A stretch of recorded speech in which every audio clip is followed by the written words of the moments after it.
Assalamualaikum warahmatullahi wabarakatuh. Terima kasih kepada Prof. Yaya atas kesempatannya untuk mempresentasikan register Biro Humas dan Protokol Universitas Muhammadiyah Yogyakarta.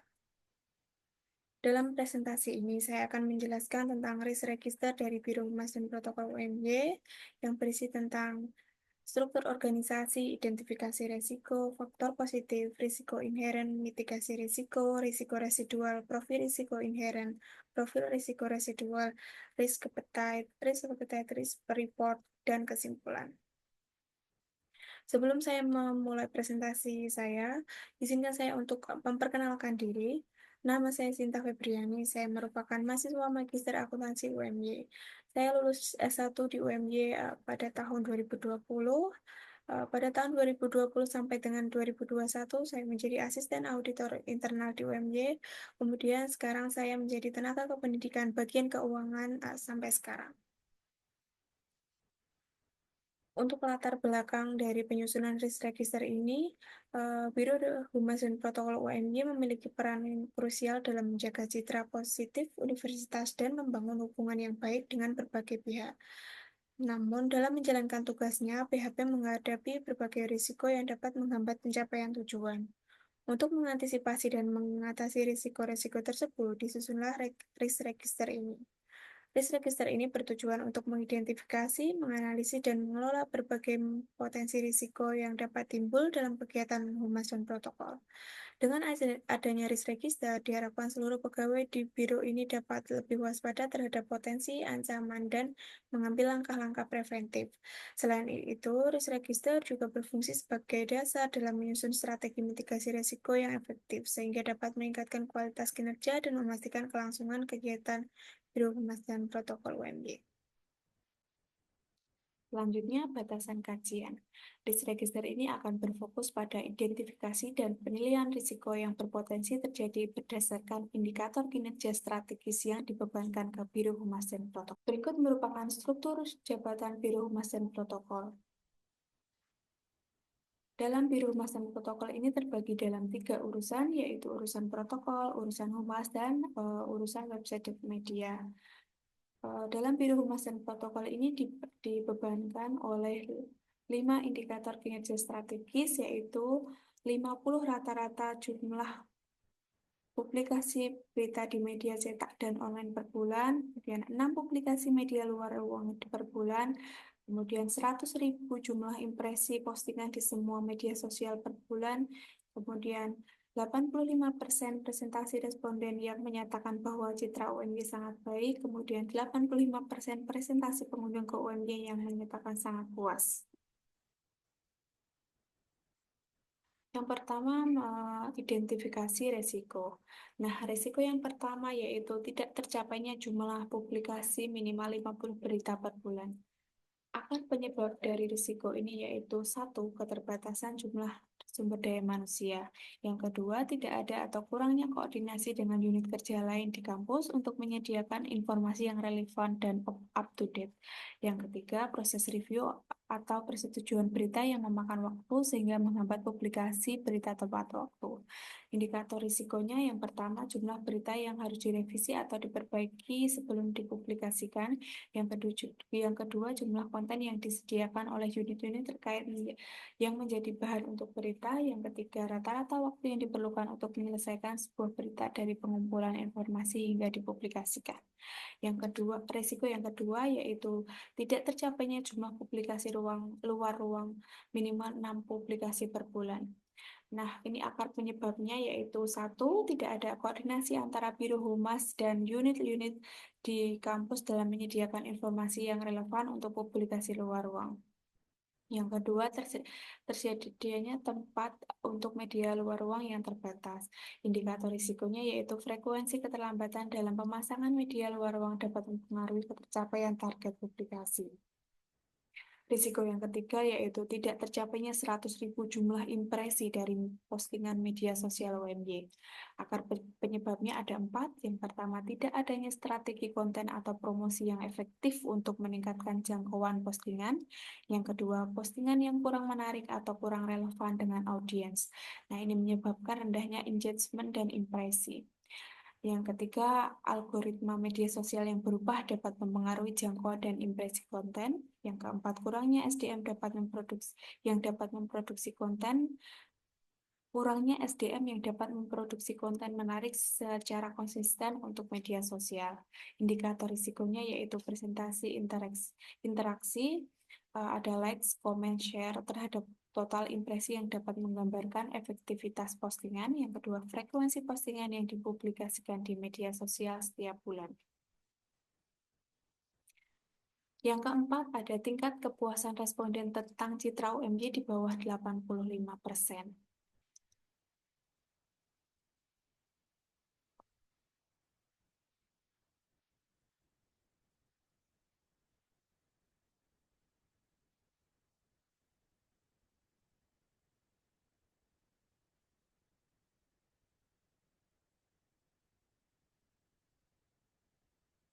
Risiko yang keempat yaitu tingkat kepuasan responden tentang UMY di bawah 85%. Akar penyebabnya yaitu ada tiga, tidak adanya konsistensi dalam penyampaian pesan atau citra yang ingin dibangun oleh UMY baik di media sosial maupun melalui media massa lainnya. Yang kedua, reputasi UMY yang terpengaruh oleh isu negatif yang tidak dapat dikelola dengan baik. Yang ketiga, pengelolaan media sosial yang kurang efektif dalam menjawab pertanyaan dan keluhan masyarakat yang dapat mempengaruhi citra UMY. Indikator risikonya yang pertama, presentasi responden dalam survei yang memberikan penilaian sangat puas. Yang kedua, analisis sentimen dari komentar dan mention tentang UMY di media sosial. Yang ketiga, analisis sentimen dari komentar dan mention tentang UMY di media sosial. Risiko yang kelima yaitu tingkat kepuasan pengunjung ke UMY yang menyatakan sangat puas di bawah 85%. Akar penyebabnya yaitu ada tiga, layanan atau pengalaman pengunjung yang tidak memadai atau tidak konsisten di berbagai titik pelayanan. Yang kedua, fasilitas kampus yang tidak mencukupi dan kurang nyaman bagi pengunjung. Yang ketiga, kegiatan atau acara yang tidak terkelola dengan baik sehingga mengurangi kepuasan pengunjung. Kemudian indikator risikonya ada tiga. Yang pertama, hasil survei kepuasan pengunjung. Kemudian yang kedua, presentasi pengunjung yang memberikan feedback positif terhadap pengalaman mereka di UMY. Yang ketiga, jumlah keluhan atau masalah yang dilaporkan terkait dengan fasilitas kampus dan pelayanan pengunjung. Kemudian risiko positif yang keenam, krisis atau isu negatif yang mendapat perhatian publik. Akar penyebabnya ada tiga. Yang pertama, terjadinya isu atau kontroversi yang melibatkan UMY, yang pada awalnya ini dapat dianggap sebagai risiko negatif. Meskipun pada awalnya ini mungkin merugikan citra, penanganan isu yang efektif dan transparan justru bisa memberikan dampak positif yang signifikan. Yang kedua, isu atau krisis mendapat perhatian luas di media bisa membuat UMY lebih dikenal oleh publik. Yang ketiga, Biro Humas dan Protokol dapat mengelola krisis dengan komunikasi yang baik, memberikan klarifikasi yang transparan, serta menunjukkan komitmen yang memperbaiki dan menangani masalah. Hal ini mengubah persepsi negatif menjadi positif. Indikator risikonya yaitu analisis sentimen media sosial yang memantau apakah diskusi komentar cenderung positif, netral, atau negatif. Kemudian faktor positif. Kejadian risiko yang pertama yaitu tidak tercapainya jumlah publikasi minimal 50 berita per bulan. Faktor positifnya, BHP sudah memiliki jadwal jurnalis yang akan meliput berita kegiatan di UMY. Yang kedua, BHP memiliki jurnalis freelance yang ditempatkan pada setiap prodi agar seluruh kegiatan di tingkat fakultas dapat terpublikasi. Yang ketiga, BHP sudah ada SOP terkait permohonan peliputan berita. Dampak kualitatifnya yaitu penurunan citra UMY, kepercayaan masyarakat terhadap UMY menurun, kerugian berupa menurunnya reputasi UMY. Kejadian risiko yang kedua yaitu tidak tercapainya jumlah publikasi luar ruang minimal 6 publikasi per bulan. Faktor positifnya yaitu BHP telah memiliki SOP pengajuan pemasangan publikasi luar ruang. Yang kedua, BHP sudah menjadwalkan tayangnya publikasi luar ruang yang merupakan permohonan dari unit lain. Dampak kualitatifnya yaitu aktivitas publikasi luar ruang dan agenda unit kerja lain yang tidak dapat terpenuhi akibat keterbatasan media. Yang kedua, kehilangan peluang promosi. Kemudian kejadian risiko yang ketiga yaitu tidak tercapainya 100.000 jumlah impresi dari postingan media sosial UMY. Faktor positifnya, tim medsos telah membuat editorial plan untuk konten media sosial yang terencana dan terstruktur dengan baik, dengan fokus pada topik yang relevan dan menarik bagi audiens. Yang kedua, menggunakan iklan berbayar di platform media sosial untuk memperluas jangkauan dan meningkatkan impresi. Dampak kualitatifnya yaitu jika impresi media sosial UMB rendah, maka berpotensi kehilangan calon mahasiswa yang tertarik atau terinspirasi oleh konten di media sosial. Kemudian, kejadian risiko yang keempat yaitu tingkat kepuasan responden tentang citra UMY di bawah 85%. Faktor positifnya, melakukan pemantauan rutin tentang citra UMY melalui survei untuk mengetahui bagaimana persepsi publik terhadap universitas. Survei ini dilakukan dengan sasaran masyarakat dan media massa. Dampak kualitatifnya yaitu calon mahasiswa dan orang tua yang mencari universitas dengan reputasi baik cenderung akan memilih institusi dengan citra yang lebih positif. Yang kedua, kejadian risiko tingkat kepuasan pengunjung ke UMY yang menyatakan sangat puas di bawah 85%. Faktor positifnya menyebarkan survei kepuasan kepada pengunjung setelah mereka mengunjungi kampus atau acara di UMY. Yang kedua, memberikan pelatihan yang disebut dengan protokol teaching untuk staf protokol yang berinteraksi langsung dengan pengunjung agar dapat memberikan pelayanan yang memuaskan. Dampak kualitatifnya yaitu tingkat kepuasan pengunjung yang rendah menunjukkan bahwa pengalaman mereka di UMY tidak memenuhi ekspektasi. Kemudian yang keenam, kejadian risiko krisis atau isu negatif yang mendapat perhatian publik. Faktor positifnya, BHP dapat mengelola krisis dengan komunikasi yang baik, memberikan klarifikasi yang transparan, serta menunjukkan komitmen untuk memperbaiki atau menangani masalah. Hal ini bisa mengubah persepsi negatif menjadi persepsi positif. Dampak kualitatifnya, tanggapan yang cepat dan solusi yang diambil dalam menangani masalah dapat memperlihatkan profesionalisme dan keteguhan UMY dalam menghadapi tantangan, yang kemudian dapat meningkatkan persepsi positif dari publik bahkan jika isu tersebut awalnya merugikan. Berikut merupakan risiko inheren. Risiko inheren ini merupakan risiko bawaan dari sebuah kegiatan. Nah, kejadian risiko yang pertama yaitu tidak tercapainya jumlah publikasi minimal 50 berita per bulan. Dengan nilai probabilitas 5 yaitu sangat besar, dampaknya 5 sangat berat dengan skor 25, tingkat risikonya ekstrim high. Kemudian kejadian risiko yang kedua yaitu tidak tercapainya jumlah publikasi luar ruang minimal 6 publikasi per bulan. Probabilitasnya 3, sedang dampaknya 3, sedang skornya 9, tingkat risikonya high. Kemudian kejadian risiko yang ketiga yaitu tidak tercapainya 100.000 jumlah impresi dari postingan media sosial UMY. Dengan probabilitasnya 5 sangat besar, dampaknya 5 sangat berat, skornya 25, tingkat risikonya ekstrim high. Kemudian kejadian risiko tingkat kepuasan responden tentang citra UMY di bawah 85%. Dengan nilai probabilitas 3 atau sedang, dampaknya 3 atau sedang, skornya 9, tingkat risikonya high. Kemudian kejadian risiko yang kelima, tingkat kepuasan pengunjung ke UMY yang menyatakan sangat puas di bawah 85%. Dengan nilai probabilitasnya 2, kecil, dampaknya 3, sedang, skornya 6, tingkat risikonya medium. Kemudian kejadian risiko krisis atau isu negatif yang mendapat perhatian publik. Dengan probabilitas 5 sangat besar, dampak 5 sangat besar, skor 25, tingkat risikonya ekstrim high. Mitigasi resiko. Kejadian risiko yang pertama yaitu tidak tercapainya jumlah publikasi minimal 50 berita per bulan dengan risk owner Ibu Hijriah Oktaviani. Rencana tindakan mitigasinya yaitu Kepala BHP menentukan prioritas untuk menulis tentang isu-isu yang penting dan memiliki dampak luas bagi UMY dan publik, seperti prestasi akademik, keberhasilan penelitian, penghargaan, atau kegiatan besar yang melibatkan banyak pihak. Yang kedua, BHP memiliki jurnalis freelance yang ditempatkan pada tiap prodi agar setiap kegiatan di tingkat fakultas juga dapat terpublikasi. Yang ketiga, Kepala BHP melakukan evaluasi terhadap pencapaian target publikasi setiap bulan untuk menilai seberapa efektif strategi yang diterapkan. Kemudian kejadian risiko yang kedua yaitu tidak tercapainya jumlah publikasi luar ruang minimal 6 publikasi per bulan dengan risk owner Ibu Fitria Rahmawati.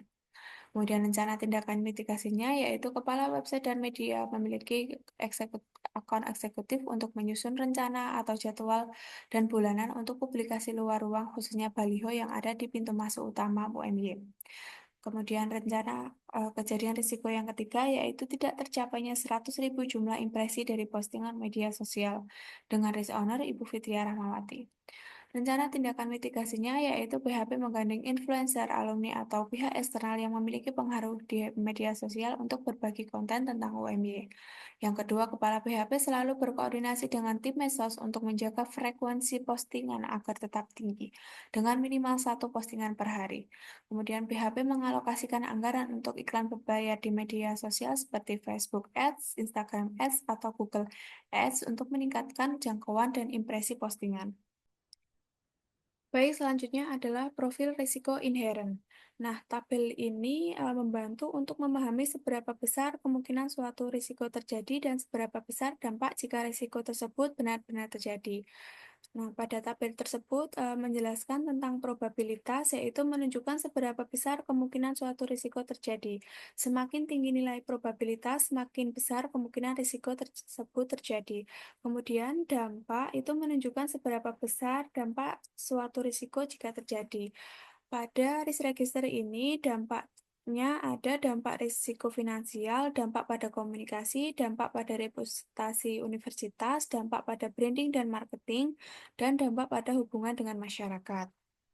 Nah, pada eh, risiko pertama, ketiga, dan keenam, yaitu resikonya jumlah publikasi minimal 50 berita per bulan, kemudian yang ketiga itu tidak tercapainya 100.000 jumlah impresi dari postingan media sosial UMY, yang keenam itu krisis atau isu negatif yang mendapat perhatian publik, itu berada di probabilitas nomor 5, yaitu sangat besar, dan dampak sangat berat, yaitu eh, 0,8 BTR, yang kemudian berdampak pada komunikasi, reputasi, branding marketing, dan hubungan masyarakat. Kemudian pada risiko yang kedua dan keempat itu masuk pada probabilitas 3 atau sedang dengan dampak sedang. Risiko nomor 2 dan 4 itu merupakan risiko tidak tercapainya jumlah publikasi luar ruang minimal 6 publikasi per bulan, dan yang keempat itu tingkat kepuasan responden tentang citra UMY di bawah 85%. Ini berada di probabilitas sedang dan dampak sedang. Kemudian pada risiko yang kelima, yaitu tingkat kepuasan pengunjung ke UMY yang menyatakan sangat puas di bawah 85%, itu berada di probabilitas 2 atau kecil, dan dampaknya sedang. Pada risiko nomor 5, itu berada di probabilitas 2, yaitu kecil, dan dampak sedang. Kemudian profil risiko residual. Risiko residual ini merupakan risiko yang masih terjadi setelah mitigasi risiko. Nah, pada risiko ini eh, yang masih ada di posisi warna orange atau posisi sedang itu adalah eh, risiko yang ketiga. Itu probabilitasnya 3, sedang, dengan dampaknya sedang. Kemudian untuk risiko nomor 1 dan nomor 6 itu berada di warna kuning dengan probabilitas 2 kecil dan dampak eh, ringan. Kemudian pada risiko nomor 2, nomor 5 itu berada di probabilitas sangat kecil dan dampak ringan sekali. Kemudian untuk risiko nomor 4 itu berada di probabilitas kecil dan eh, dampaknya ringan. Kemudian berikut merupakan risk appetite. Nah, risk appetite ini merupakan risiko yang diinginkan oleh organisasi, yang mana di sini pada simbol lingkaran itu merupakan inherent risk rating, yang kemudian bentuk segitiga itu merupakan residual risk rating, dan yang jajar genjang berwarna abu-abu merupakan risk appetite dari Biro Humas dan Protokol. Baik, selanjutnya adalah Risk Appetite Report. Dari 1 sampai 6 risiko yang sudah diidentifikasi, setelah dimitigasi masih terdapat risiko residual yang mungkin masih terjadi. Tetapi ada 4 risiko yang berada di low risk, tetapi masih ada 2 risiko yang berada di level medium risk.